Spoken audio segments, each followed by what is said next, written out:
Hello everyone, it is Lucy here and I am back with another video. In today's video we are doing a habitat build for our dingoes.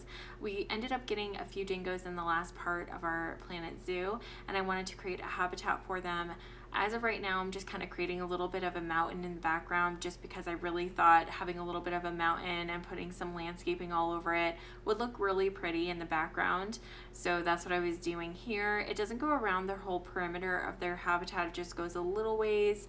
I also pulled in the Bengal tiger hard shelter just because I love this hard shelter. It's like one of my favorites. I built it in a stream that I did and I think it was for one of our first animals, which was the Bengal tigers, and I have used that several times, like several different habitats. I just love it so much and I thought it would go perfect in this habitat. It would kind of go with the landscaping and everything like that, so that's what I was doing here.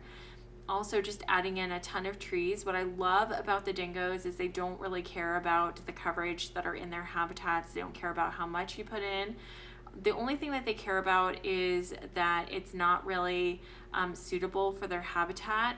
A lot of the coverage, I think actually all of the coverage that I put in here is not suitable for their habitat, but because I feel like they don't care about how much coverage you put in their habitat, I don't think it's going to be an issue.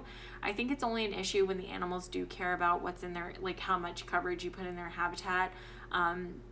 There are some animals that just really don't like a lot of coverage, and I think that's when it becomes a problem. So if it becomes a problem later down the road where there's negative impact or anything like that, or causing protesters in our zoo, I will go back in and kind of change the landscaping up. But as of right now, I really like all of the greenery that I put into the habitat. What I do is I kind of do habitats backwards, so I always do like the surrounding area. I always put in the landscaping first before I even add the animals, because what happens is when you're kind of trying to do like a little bit of a water patch, which is what I did, and you have a barrier there, the terrain just messes up and it doesn't look right. So I always like to do just the layout of the habitat and then add my barrier at the end, which is backwards of how I think you're supposed to do it, because I think having the animals probably in there while you decorate is probably the best, so that you don't put in items that they don't, that are not appropriate for their habitat. But for right now, I think that they're okay. Like I said, if it becomes an issue, I will change it later. I just really wanted to create like green, lush areas for them. I just think it looks really pretty, and it really does look pretty in the end cinematic screenshots with them just like running through everything and kind of looking at everything. I don't know, they're just really pretty animals. So that's what I did here. This particular habitat is just a bachelorette habitat. We don't have any males in here, so we won't be worrying about like puppies or anything like that. This habitat is pretty small, so they are in the orange for their land, but I think if we had another animal in here, it would create a problem. So we did get 3 in our last part, so I only kept 2. So I kept the 2 that were of status, because where it's a new zone in our park, in our zoo, I really want to pull more guests to this area. So I think having 2 animals of status in this zone would probably be good. It will probably bring more people in, because as you see, we have like over 5,000 guests. I do know that a lot of people were saying that having that many guests, like there were some parks that would have like 6,000 guests or something like that, and they had to limit the number of guests that could come into their park because it was causing their game to freeze. It was causing their game to be slow. I haven't had that issue, so I'm just going to keep it the way I have it. I don't even think I really have a limit to the guests that can come into the park. I just want to keep it the way I have it. If it becomes an issue, I will fix that too as well. Also, another issue that I fixed, if you saw the last part, if you didn't, I'll link it at the end of this video, but we had a lot of habitat alerts. There were a lot of barriers breaking, a lot of things going on. What was happening was there was a glitch with the mechanics, and they weren't going around and fixing the habitats. It was like they weren't even registering that there was an emergency or anything happening.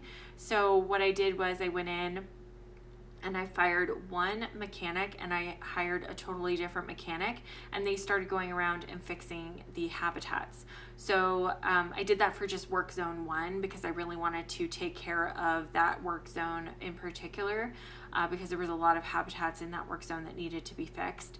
So I went around and fired all of the mechanics in work zone 1, and I didn't rehire them just because I didn't want to play around with that and it be broken again. So I just fired and hired totally different mechanics.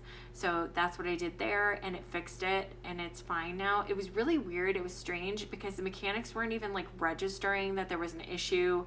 They weren't registering that there were any, habitats that were broken, and they were just going on break and, relaxing. And what I thought was, my thought process was, okay, you know what? I'm just going to fire and rehire or hire brand new mechanics and not even rehire the old ones, because what I did in the last part was I trained a bunch of them because I thought, okay, well, maybe this will lighten their workload and they'll go and they will fix the habitats. But it ended up not really happening. So I wanted to save my money. So I fired them, even though like I already paid for their training. It's okay. I fired and just kind of restart fresh. And then I'm gonna, hire here and there. I just started like mass training everyone, and I think I'll just start training like more slowly. So that's what I did there. I may do that with like every work zone. I may go in and just kind of revamp it a little bit because I just got very overwhelmed and very stressed out with all of the alerts. And so that's what happened is I was just, mass training everyone, and hopefully those work zones are doing okay. I only noticed it with work zone 1, and then all of them seem to have fixed, like all the habitats seem to have fixed. So I also went around and just upped the time the mechanics come and visit the habitats to check on them and inspect them. So I upped it to 3 months as well. But anyways, you guys, I'm going to end my talking portion right here. I hope you stay tuned to the very end for the cinematic screenshots. Like I said, I hope you enjoyed this video. Thank you guys so much for hanging out with me today, and I will talk to you all very soon.